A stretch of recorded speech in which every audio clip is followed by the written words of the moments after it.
Mari kita berdoa. Terima kasih Tuhan atas berkat yang telah Kau berikan kepada kami, sehingga kami bisa berkumpul di rumah yang kudus ini. Dan ya Tuhan, sebentar lagi kami tidak akan mendengarkan sebagian dari firman-Mu. Mohon kiranya bukalah dan pikiran kami. Terima kasih Tuhan. Amin.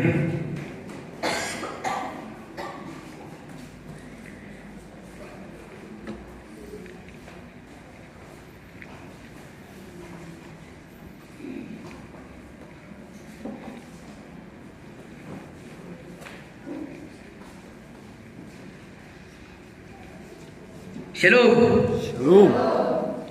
Firman Tuhan diambil dari Nats Alkitab Efesus 6 ayat 1 sampai 6. Beginilah firman Tuhan. Taat dan kasih. Hai anak-anak, taatilah orang tuamu di dalam Tuhan, karena haruslah demikian. Hormatilah ayah dan ibumu.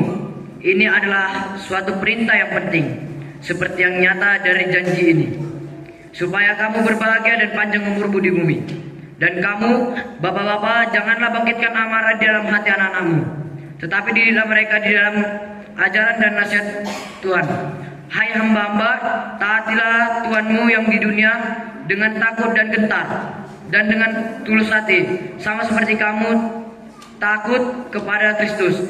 Jangan hanya di hadapan mereka saja untuk menyenangkan hati orang, tetapi sebagai hamba-hamba Kristus, orang yang tetapi sebagai hamba-hamba Kristus yang dengan segenap hati melakukan kehendak Allah. Shalom bagi kita semua. Shalom. Firman Tuhan ini mengajarkan kita tentang taat dan kasih, baik itu kepada sesama maupun Tuhan. Ada beberapa poin penting yang dapat kita ambil atau kita terapkan dalam kehidupan sehari-hari dalam firman ini. Yang pertama adalah taat. Apa itu taat? Taat ini dapat diumpamakan seperti arti patuh dan setia pada aturan, baik itu kepada Tuhan maupun kepada orang tua. Kata taat ini sangat sering kita dengar dalam kehidupan kita sehari-hari. Sebagai contoh yaitu kita, anak-anak Tuhan atau anak sekolah minggu. Mengapa saya katakan begitu? Karena saya pernah menerapkan kata taat tersebut dengan mematuhi perintah orang tua saya. Contoh yang saya ambil adalah membersihkan tempat tidur. Ketika saya disuruh oleh orang tua saya langsung mengerjakannya tanpa paksaan ataupun menolak. Karena ini sudah menjadi contoh taat kepada orang tua. Ketaatan kepada orang tua adalah bagian taat kepada Kristus Yesus. Tuhan itu melihat dan berkata, "Itu anakku yang baik, aku bangga padanya." Dan poin yang kedua adalah, apa itu kasih? Kasih sudah sering kita dengar. Kasih ini dapat diumpamakan dengan arti tulus, rela berkorban demi sesama maupun Tuhan. Contohnya seperti ini.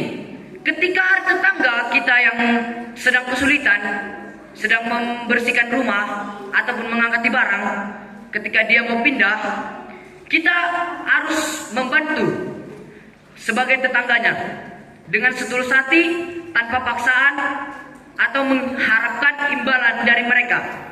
Ini sudah menjadi contoh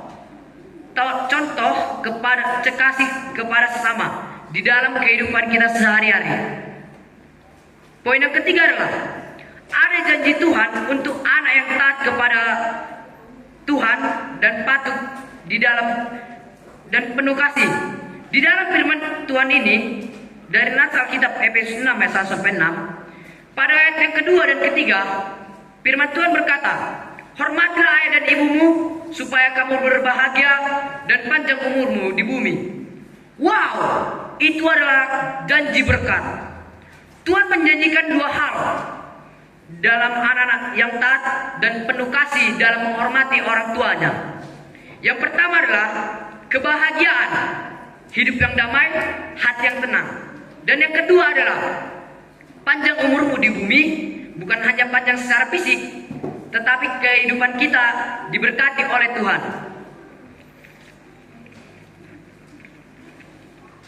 Janji Tuhan ini membawa berkat atau dampak yang positif bagi kita.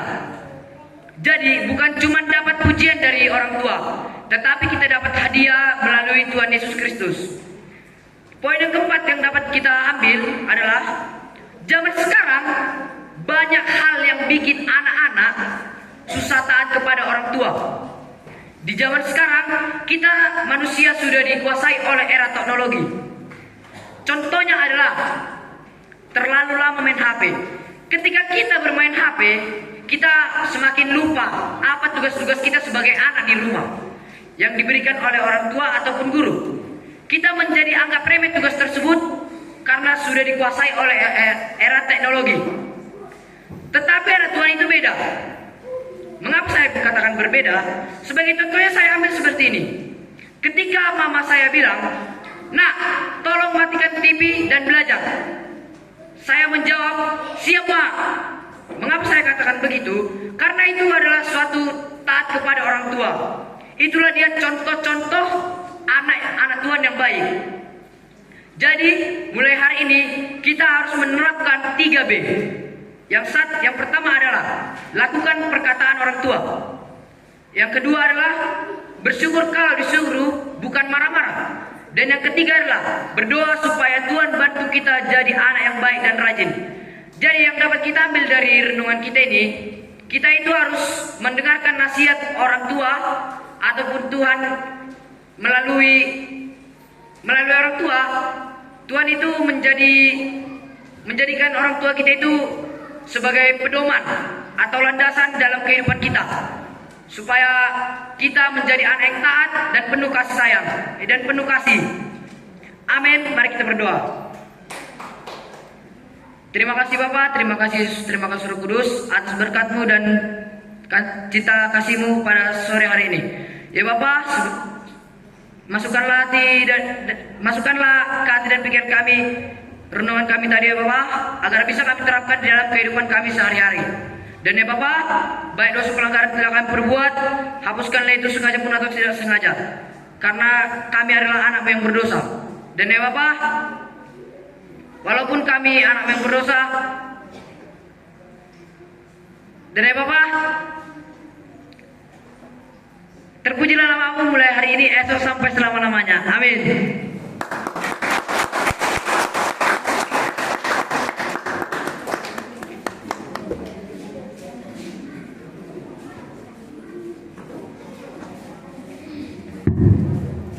Iya, terima kasih untuk peserta nomor undi 1